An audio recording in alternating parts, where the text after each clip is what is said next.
thing. We're in the same situation right now with Apex, because we don't use your tree grammars at all. We build our own AST, right, and we can do whatever we want with them. But we're finding that at execution time, we're keeping around a lot of stuff that we only needed at parse time, and we're serializing it out, and it's a lot of stuff that we're having consistency problems. Someone recompiles one class, and we have problems with making sure everything is valid before you start executing it. Right. So we're talking about taking our AST or converting to your AST generation stuff, and then having something in there that a visitor that'll pass over all that to generate the stuff that we'll execute with.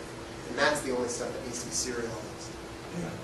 So if you need a tree, would you advocate, you've got a tree and you create some command structures and then turn that back into a tree because you had to have a tree for something later? Well, if you need to, so what I think of as a perfect example of staying in the tree world is when you're going language X to language X and you're doing optimizations or rewrites. So differentiating polynomials is the classic example where you want to rewrite, x squared tree to be 2x.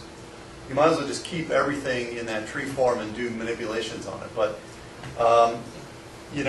when I first started doing large transformations, I had these 15 paths pipelines that would take the tree and slowly morph it to a different tree from, say, one version of Fortran to another, or Pascal to C or something.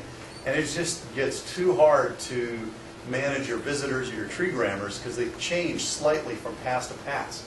So I was constantly making a change at the start of the tree grammars that would ripple through all the other passes.